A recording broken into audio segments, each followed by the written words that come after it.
literature is not simply a matter of personal expression. It somehow relates to the social and political conditions of the time as well. In literary theory, a Marxist interpretation reads the text as an expression of contemporary class struggles. Now, let's focus our attention towards the Marxist approach to Macbeth.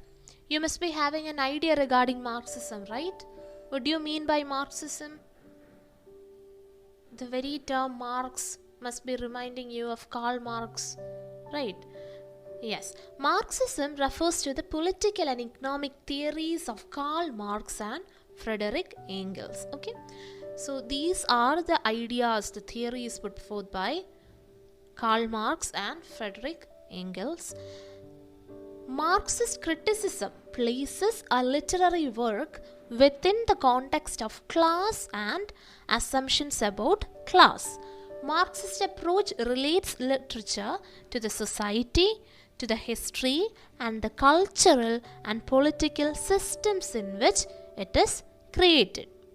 So if we look at section 4.4 of your study material, you'll see that Marxism is said to be a movement that arose in the mid-19th century with the ideas of Karl Marx and Friedrich Engels.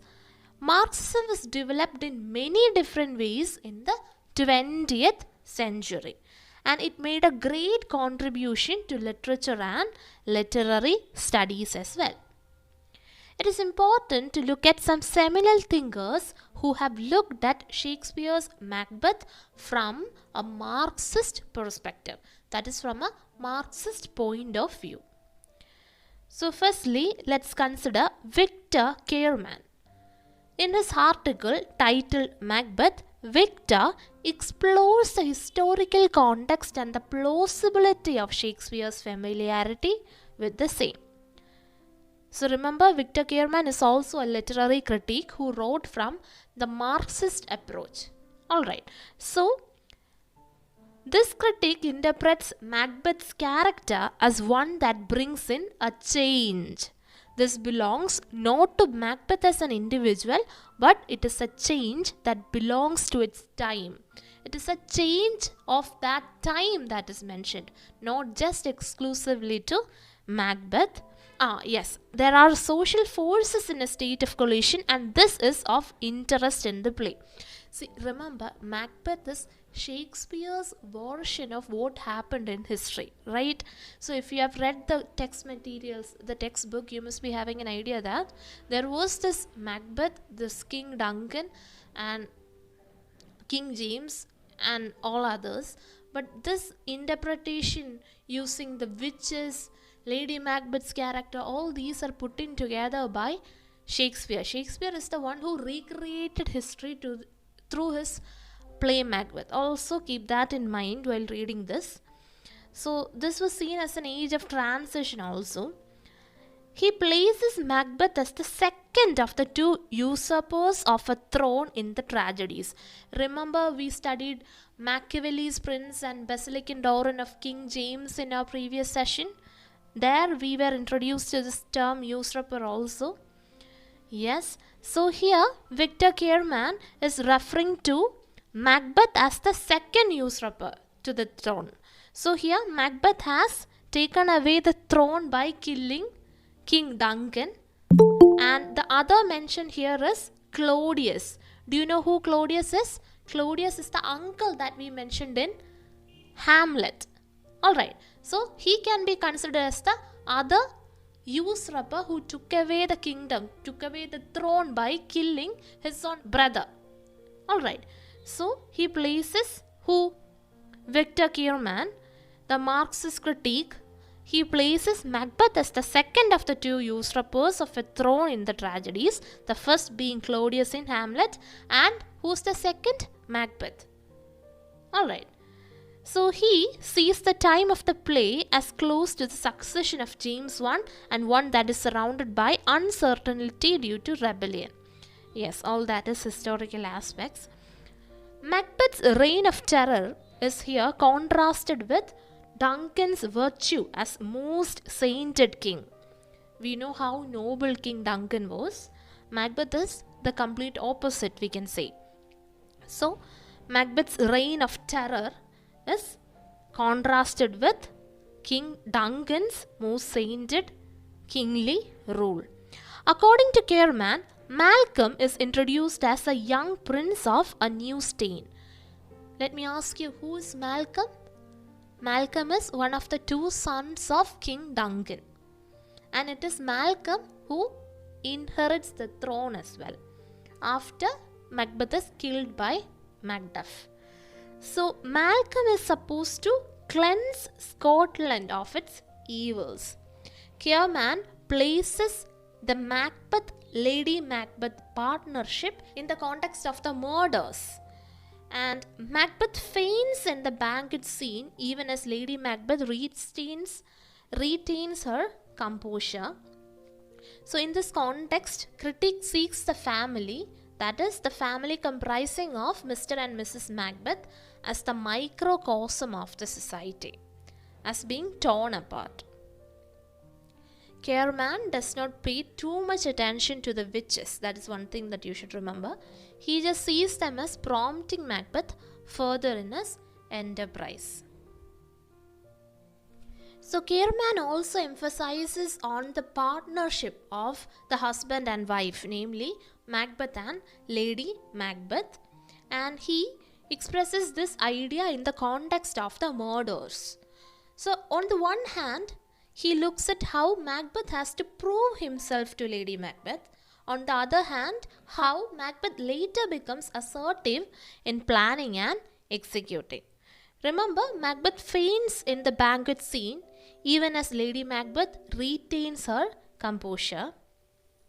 It is in this context that he sees the family, the microcosm of the society, as being torn apart.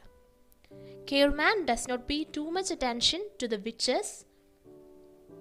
He sees them as prompting Macbeth further in his enterprise.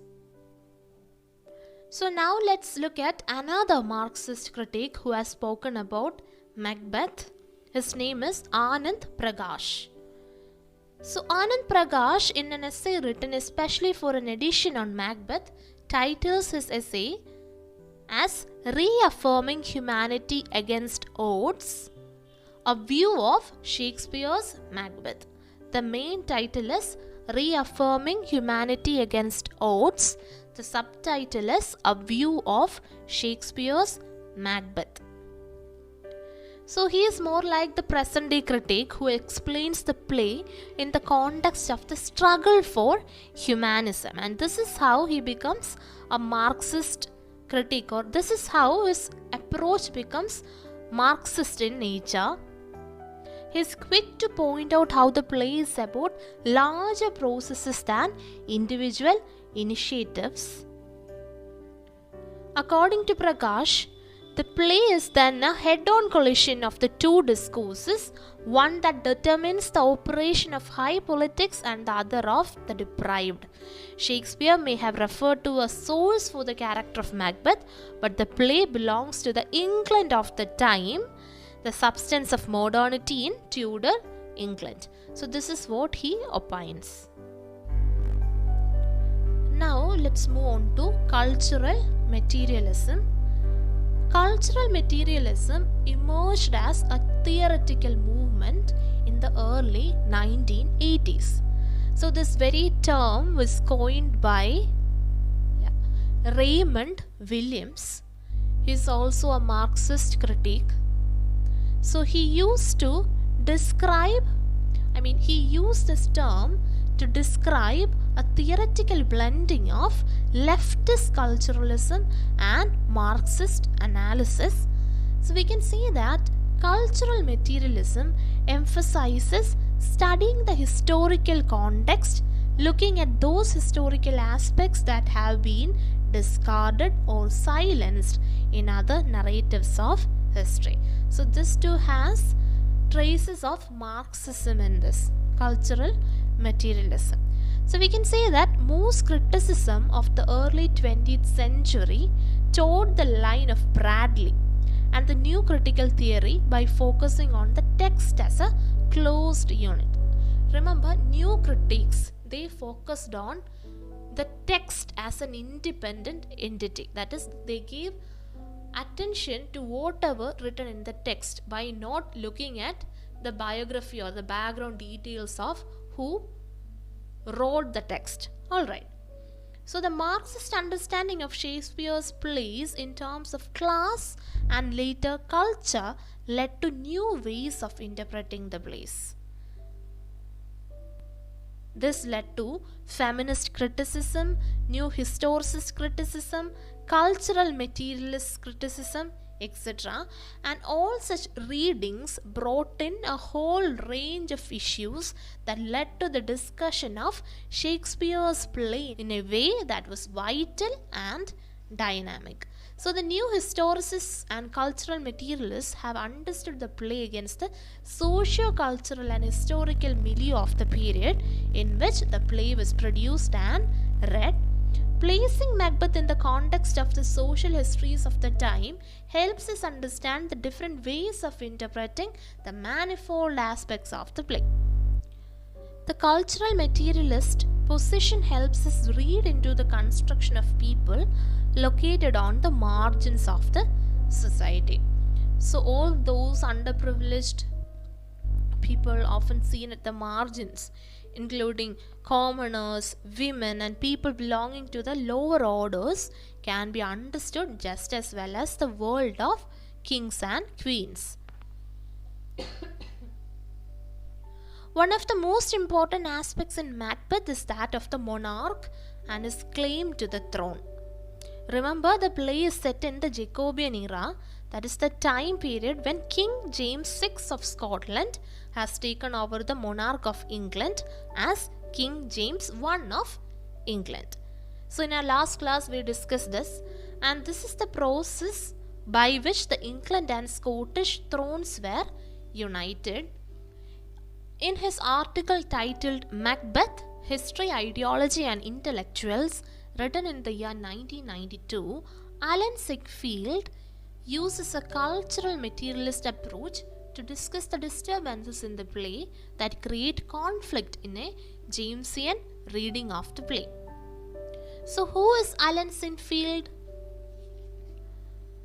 He is also a very popular literary critic, and he uses George Buchanan's De Jure Regni and History of Scotland in his arguments. So Sinfield uses two of the most important books by George Buchanan to substantiate his arguments regarding Macbeth. So it is the 16th century England that he looks at, and he looks at the development from feudalism to the absolute state during the era. He makes a case for a clear political analysis of the play, keeping in mind the relevance of the texts and documents of the time that found their way into the play or had a bearing on it in some manner. Now, let's move on to the analysis of the witches in Macbeth. So as we know, one of the most interesting aspects of this play is the element of supernatural in this play, Macbeth, right? Yes. So we can see a blend of supernatural aspects, and the witches being one of the most intriguing characters in Macbeth. And they have of course drawn a lot of attention, and early criticism has looked at the witches in terms of the influence of the evil forces, whereas recent critical inputs have helped understand them in the context of the debates around witchcraft. So it is of great importance to understand the nature of those debates around witches and witchcraft. The 16th century held particularly strong views regarding witches. They were fiercely condemned. Witch trials and executions were prevalent during those times as well. There were people like Scott who saw witchcraft as false and fabulous, and there was the monarch, be it Elizabeth or James, who reinforced belief in witches only to castigate them.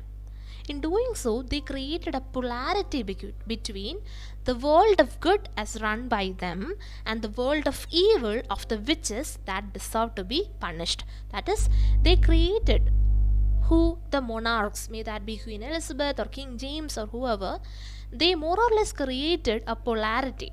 That is, a world of good where they are part of and a world of evil where the witches are part of. The 16th century, as we said, is known for trials and subsequent execution of the witches. These were mostly women. The witches were mostly women.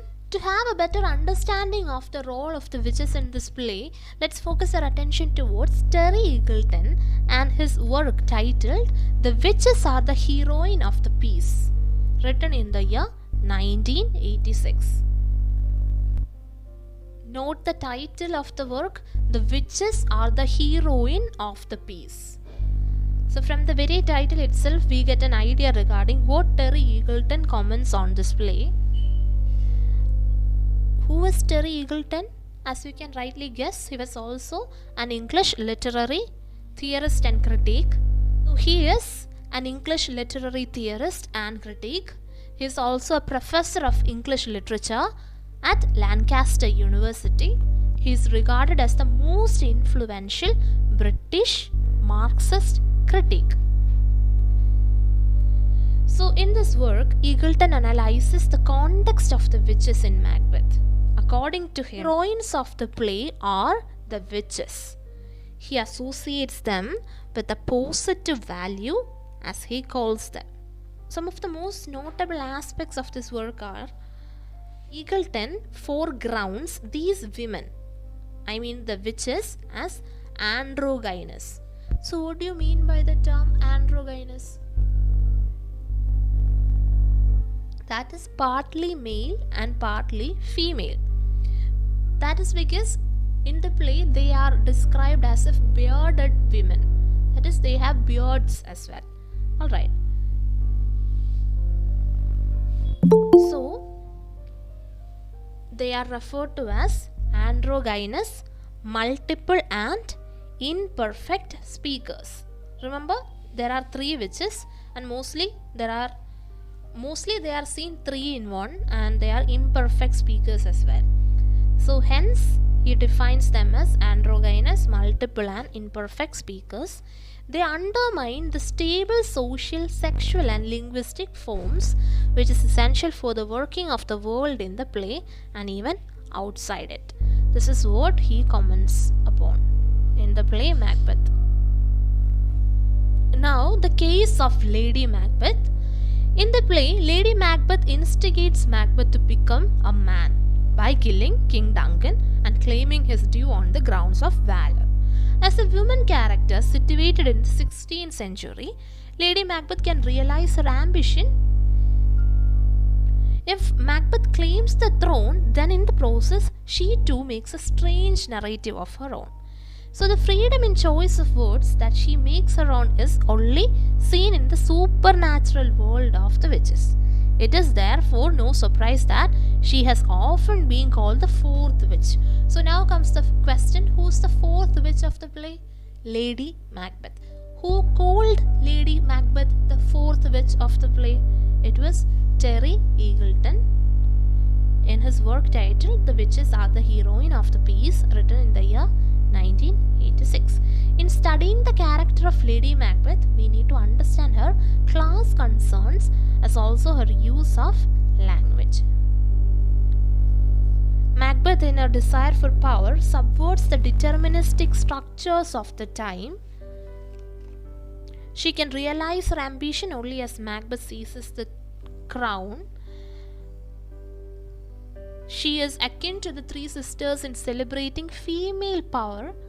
In modern parlance, she is a bourgeoisie feminist who strives to outdo in domination and virility the very male system which subordinates her. So these are the important points to be kept in mind. So in this particular session, we discussed the Marxist approach to Macbeth. So in that process, we analyzed the critical responses from Victor Kerman and Anand Prakash. Thereafter, we moved on to cultural materialism. There, we discussed Alan Sinfield and his ideas. We looked at the witches in Macbeth by analyzing the ideas put forth by Terry Eagleton in his work titled The Witches Are the Heroine of the Piece.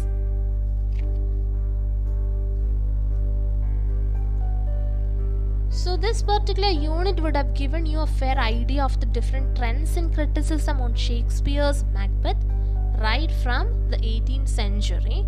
Today we might base our understanding of the bard's plays on current trends in literary criticism, but it is the legacy of Shakespearean criticism over the years that has led to debates and discussions of ideas brought out in the play.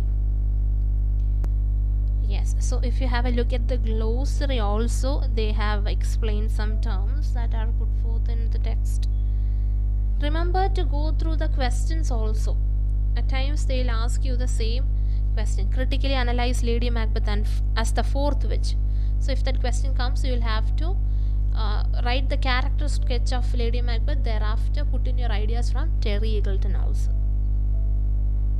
Yes. So that's all for today. We'll continue in our next session.